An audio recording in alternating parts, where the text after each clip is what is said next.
പെഹൽഗാം ആക്രമണത്തിന് ശേഷം നമ്മുടെ നാട്ടിൽ പലവിധ പ്രതികരണങ്ങളുമുണ്ട്. എനിക്ക് അഭിമാനമുണ്ട്, ബഹുഭൂരിപക്ഷം പ്രതികരണങ്ങളും പോസിറ്റീവും ഇൻക്ലൂസീവും രാജ്യത്തെ ഒരുമിച്ച് ചേർക്കുന്നതുമാണ്.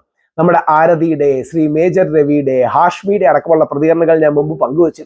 രണ്ടും ഉണ്ടാകും, നെഗറ്റീവും ഉണ്ടാവും പോസിറ്റീവും ഉണ്ടാവും. നമ്മൾ നെഗറ്റീവ് അറിയണം, എന്നാൽ പോസിറ്റീവ് ഹൈലൈറ്റ് ചെയ്യണം. അങ്ങനെ കാശ്മീരിൽ നിന്നുള്ള ഒന്ന് രണ്ട് പ്രതികരണങ്ങളാണ് കാശ്മീരിയിലെ ആൾക്കാർ അതിശക്തമായി പറയുന്നത്.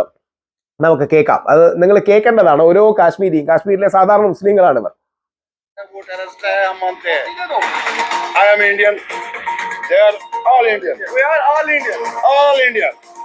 हम हिंदुस्तानी हैं, हम हिंदुस्तानी रहेंगे, हम हिंदुस्तानी मरेंगे, हम हिंदुस्तान में ही मरेंगे।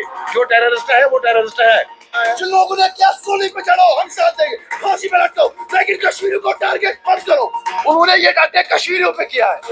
ഈ ആക്രമണം കാശ്മീരികൾക്ക് മേൽ കൂടെയാണ് ഉണ്ടായിരിക്കുന്നത്. ഞങ്ങളുടെ ജീവിതമാർഗത്തിന് മേൽ കൂടെയാണ് ഉണ്ടായിരിക്കുന്നത്. ഞങ്ങളുടെ സഹോദരങ്ങളെ കൊന്നതാണ്. വളരെ ശക്തമായി തന്നെ കാശ്മീരി ജനത പറയുന്ന പോസിറ്റീവായ, അതായത് കാശ്മീരിലെ സാധാരണക്കാർ പറയുന്ന വാക്കുകളാണ്. ഇതും മറ്റ് കൗതുകം ഉണർത്തുന്ന ഒരു കാഴ്ചയാണ്, കാണേണ്ട കാഴ്ചയാണ്.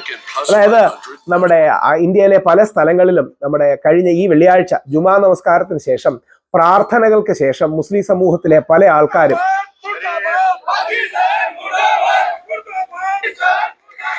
മുഹമ്മദ് റഹീസ് കൂടുതൽ വിശദാംശങ്ങളുമായി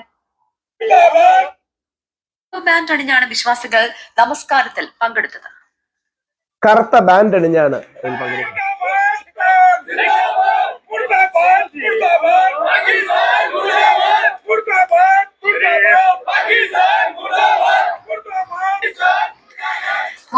അതായത് പുൽവാമ തീവ്രവാദി ആക്രമണത്തിന് ശേഷം പാകിസ്ഥാനിൽ നിന്നാണ്, നമുക്കിപ്പോൾ ലഭ്യമായ വിവരങ്ങളെല്ലാം ലഭിക്കുന്ന പാകിസ്ഥാനാണ് ഇതിന്റെ പിന്നിൽ നിന്നാണ്, അല്ലെങ്കിൽ പാകിസ്ഥാൻ സപ്പോർട്ട് ചെയ്യുന്നവരോ സ്പോൺസർ ചെയ്യുന്നവരാണ് ഇതിന്റെ പിന്നിൽ നിന്നാണ്. അവരെ ശക്തമായി തള്ളി പറഞ്ഞുകൊണ്ട് വലിയൊരു വിഭാഗം കാശ്മീരിലെ ജനങ്ങളും ജമ്മു കാശ്മീർ പോലീസ് നടത്തിയിരിക്കുന്ന ഭീകരൻ ആദിൽ ഹുസൈൻ ടോക്കറിന്റെ അമ്മയാണ് ഇപ്പോൾ നമ്മളോടൊപ്പം ചേരുന്നത്. क्या आपका बेटा भी किधर है? पता नहीं सुकाई कोई वो लास्ट में कब तक इधर आया? सुगो 2018 में एग्जाम देने बस ते पता तन पे मुझे टेंशन पता की जी सर, ये बोल रही है कि 2018 में वो एग्जाम देने के लिए गया था, तो उससे लेके आज तक उसका कोई पता नहीं चला है वो है कहाँ पे। ये भी बोल रही है कि वो कहाँ है, जिंदा भी है कहाँ है हमको कुछ पता नहीं है।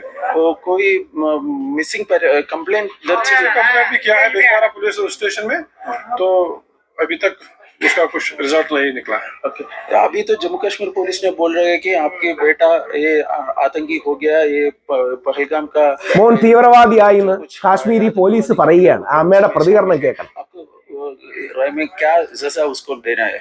बशस पाना अफसोस करूं तुम कैसे मरे जगाना। जी ये बोल रही है कि जो पहलगाम हमले में हमारे भाई बहन शहीद हुए हैं वहाँ पे, तो हम अफसोस करते हैं।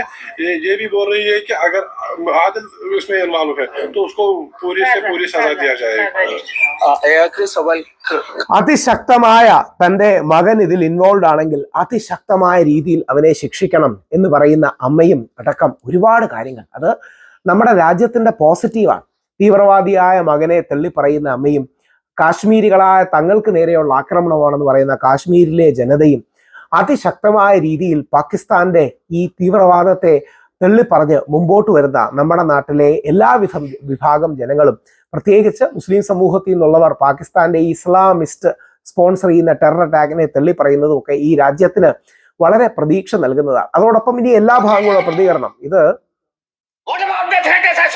നമ്മുടെ GD ബക്ഷിയുടെ സുനിത ജി നന്നായി കവർ ചെയ്തിട്ടുണ്ട്.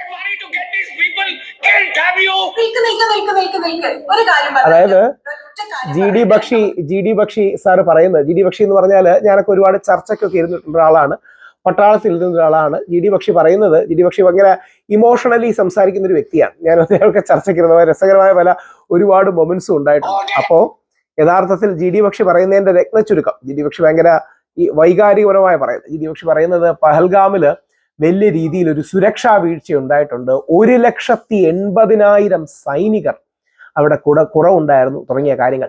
സുരക്ഷാ വീഴ്ച ഉണ്ടായിട്ടുണ്ടെന്ന് നമുക്കെല്ലാം കാണാം. അത് ഏതെങ്കിലും ഒരു സർക്കാരിനെ കുറ്റപ്പെടുത്താനോ മറ്റുമല്ല. സുരക്ഷ എല്ലാ സർക്കാരുകളുടെയും ഉത്തരവാദിത്വമാണ്. എന്നാൽ തീവ്രവാദികൾ വരുമ്പോൾ നമുക്ക് തിരിച്ചടിക്കുകയും വേണം. കാര്യം തീവ്രവാദികളാണ് അതിന്റെ കോസ്. സുരക്ഷ നമ്മുടെ ആ പ്രതിരോധം ചെറുതായിട്ട് വിള്ളൽ വീണു. ഒരുപാട് നന്മയുടെ കാഴ്ചകളുണ്ട്. ആ നന്മയുടെ കാഴ്ചകളിലേക്ക് ഫോക്കസ് ചെയ്യുക. പരസ്പര വിരോധത്തിന്റെ, തീവ്രവാദികൾ ആഗ്രഹിക്കുന്നത് പോലെ ഹിന്ദു മുസ്ലിം സംഘർഷത്തിന്റെ പാതയിൽ പോകാതിരിക്കുക. നന്മയുടെ കാഴ്ചകൾ ഈ രാജ്യത്തിന് കൂടുതൽ സമർപ്പിക്കാൻ നമുക്കാകട്ടെ. അതാണ് ഈ രാജ്യം ആഗ്രഹിക്കുന്നത്. ഈ തീവ്രവാദത്തെ ഇന്ത്യക്കാരായി, ഭാരതീയരായി ഒരുമിച്ച് നേരിടാൻ നമ്മൾ ഓരോ ഭാരതീയനും, ഓരോ ഇന്ത്യക്കാരനും കഴിയട്ടെ. ജയ് ഹിന്ദ്.